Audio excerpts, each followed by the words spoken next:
Hello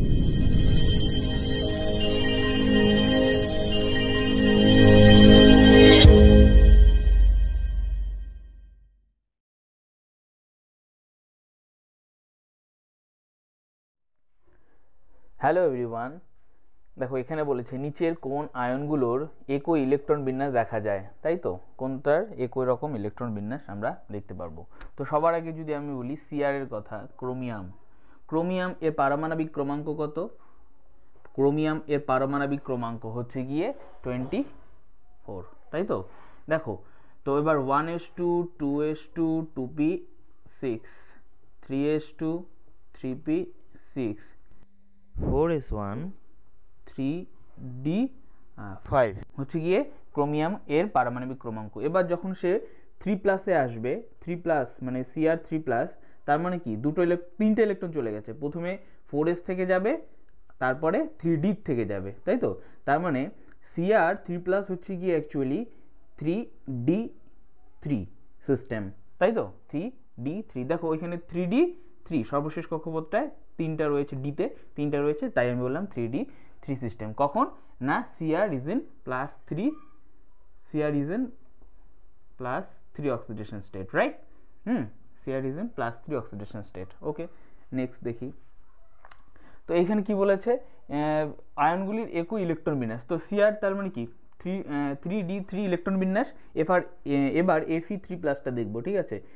Fe-টা প্রথমে দেখি। Fe এর অ্যাটমিক নাম্বার হচ্ছে 26, তো 1s2 2s2 2p6 3s2 3p6 4s2 3d6, right না। এবার যদি Fe3+ বলা হয়, তার মানে কি দুটা 4s থেকে চলে যাবে প্রথমে, তারপরে 3d থেকে যাবে, তাই না। 3d থেকে একটা যাবে, তাহলে কত থাকবে? 5। দ্যাট মিন Fe3+ হলো হচ্ছে গিয়ে 3d5 সিস্টেম, রাইট। এই যে 3d5, ওকে, 3d5 সিস্টেম Fe3+। ওকে, তাহলে দেখো Cr হচ্ছে গিয়ে 3d3 সিস্টেম আর Fe3+ হচ্ছে গিয়ে 3d5 সিস্টেম। তার মানে এদের কিন্তু একই ইলেকট্রন বিন্যাস নয়, তাই না। একই ইলেকট্রন বিন্যাস নয়, তাহলে এ কিন্তু আমাদের উত্তর হবে না। ওকে, তার মানে দেখো এইটা লাগতে পারে। Cr3+ হচ্ছে গিয়ে 3d3 সিস্টেম, আমরা এখনই দেখলাম, আর Fe3+ হচ্ছে গিয়ে 3d5 সিস্টেম। ওকে, এবার দেখো বি নাম্বার অপশনে দেখো Fe3+, তাহলে এটা তার মানে আমাদের কি অবশ্যই 3d5 সিস্টেম। এবার Mn2+ এর ক্ষেত্রে দেখবো, তার আগে আমাদের কি জানতে হবে, M এর পারমাণবিক ক্রমাঙ্ক কত? 25, ঠিক আছে। 1s2 2s2 2p6 3s2 3p6 4s2 3d5, তাই না। এবার যদি +2 করা যায়, তার মানে কি এখান থেকে দুটো চলে গেল, তাই তো। তাহলে চলে গেলে Mn+2, তিনটে চলে যাওয়ার কথা বলেনি, সুতরাং ডি থেকে যাবেই না, ঠিক আছে। তাহলে হচ্ছে 3d5 সিস্টেম, বোঝা গেল। তাহলে Mn2+ হচ্ছে 3d5 সিস্টেম। তার মানে Fe3+ হচ্ছে গিয়ে 3d5 সিস্টেম আর Mn2+ হচ্ছে গিয়ে 3d5 সিস্টেম, তাই তো। তাহলে একই ইলেকট্রন বিন্যাস, তাহলে এটা কিন্তু উত্তর হতে পারে, বোঝা গেল, এটা উত্তর হতে পারে। চলো পরেরগুলো চেক করি। তাহলে Fe3+ তো আমরা জানি, সি এর ক্ষেত্রে Fe3+ হচ্ছে 3d5 সিস্টেম।